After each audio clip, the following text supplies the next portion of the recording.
que le facteur humain dans l'approche de la RSE que peuvent avoir les entreprises a un impact énorme. D'une part, ça veut dire quoi? Ça veut dire que non, il n'y a pas une recette toute faite. Donc on ne peut pas prendre un bouquin et dire ok, je commence par le chapitre 1, puis le chapitre 2. On m'a posé la question récemment, je cherche, mais je trouve pas. Comment je fais? Il n'y a pas des ouvrages sur comment mettre en œuvre la stratégie RSE? Bah, je dis non, et puis on va pas l'écrire parce qu'en fait ça n'existe pas. C'est forcément du sur-mesure. Voilà, donc ça c'est pas forcément. Enfin, ça peut être une mauvaise nouvelle, mais en même temps la bonne nouvelle qui est associée à ça, ça veut dire que 100% de ça c'est déjà en vous. Et ce qu'il faut c'est aller le chercher quoi.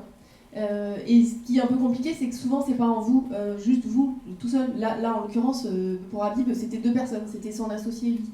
Pour Euphémie, c'est beaucoup plus que 2 personnes. Donc c'est ce facteur humain, c'est aller chercher et mettre en commun autour d'une table, désiloter tout ce qu'il y a dans les différentes parties prenantes, responsabilité de service, gouvernance actionnaire et autres. À partir de là, il y a eu un mouvement qui s'est appelé Polaris. Polaris, c'est l'étoile du Nord. C'est un voyage, c'est une direction, c'est un objectif. Et l'idée, c'est de voir comment on peut accompagner les entreprises familiales, puisque la BN s'adresse à cette population-là, mais je pense que ça s'adresse à toutes les entreprises. Ils n'ont pas besoin d'être familiales pour ça, pour les accompagner en fait sur cette démarche RSE. On n'est plus tout seul, il faut créer des partenariats, aussi bien pour apprendre que pour progresser et évoluer. On peut s'appuyer sur des ONG. Elle a parlé du WWF, nous dans notre entreprise aussi. On s'est appuyé sur eux pour des filières. On fait partie d'un maillon, de toute façon, et il faut agir à notre niveau, trouver ce qui est pertinent, ce qui est spécifique, ce qui va avoir de l'impact. C'est pas toujours évident de savoir où est son impact et quel impact on peut apporter. Et c'est pas non plus évident pour le client de savoir où l'impact est important. Je vous donne un tout petit exemple. Nous, on fait du fromage en portion. L'impact, il est plus important dans la production du fromage que de l'emballage qu'on peut avoir du fait que ça soit une portion. Le day-to-day business, on l'a tous, et on est tous, passez-moi l'expression, avalés par le day-to-day business, je le ressens fréquemment, et on a besoin, quelque part, d'une instance, quelle qu'elle soit, qui nous rappelle au fait que, ouais, mais prendre du recul et garder ses objectifs long terme, c'est tout aussi important, en fait. Voilà.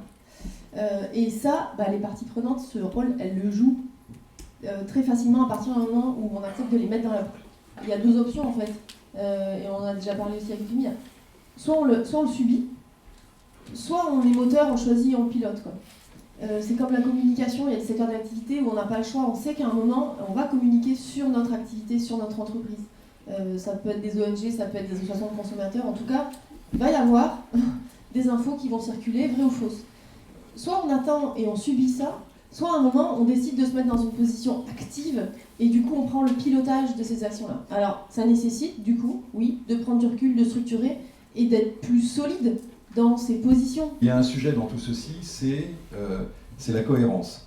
C'est-à-dire qu'il y a des actions qui sont mises en œuvre, mais ce qu'il manque parfois aux entreprises, et on le voit quelle que soit leur taille, sauf les très grosses qui sont équipées, qui ont des bataillons de gens pour travailler sur ces sujets. Mais là, on parle vraiment du cœur de cible, nous, des entreprises que nous connaissons, les TPE, les PME et les ETI, qui constituent notre cœur de cible.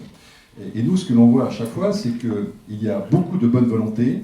Il y a un terme aussi qui nous est très important sur ce sujet, c'est le terme de la sincérité des actions. Il vaut mieux faire peu, mais bien. Ça ne sert à rien d'épater la galerie en produisant des chartes tous azimuts, etc. Parce que vous avez quand même le juge de paix. Alors on a parlé beaucoup des clients, mais le juge de paix, ce sont les salariés, les hommes et les femmes de l'entreprise. Et là, la donne a changé là-dessus. Un sujet de RSE, c'est donner du sens. Et ça, vous le dites fort bien.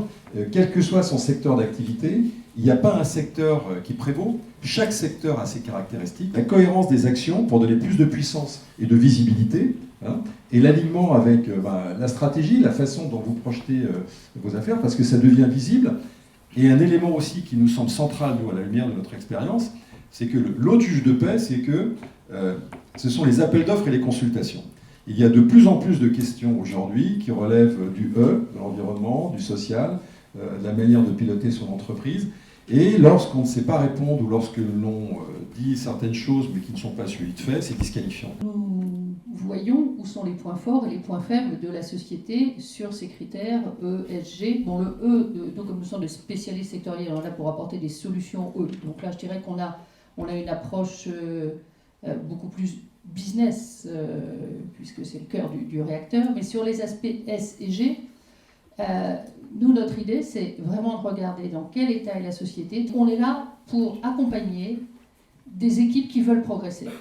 Donc la démarche dans laquelle on s'inscrit, c'est de faire un état des lieux sans porter de jugement. On peut mettre des couleurs un peu plus positives que d'autres, mais vraiment ce qui nous importe, c'est la capacité à se transformer, à évoluer et à prendre tous ces sujets-là en compte, que ce soit en faisant évoluer les conseils d'administration, on l'a dit.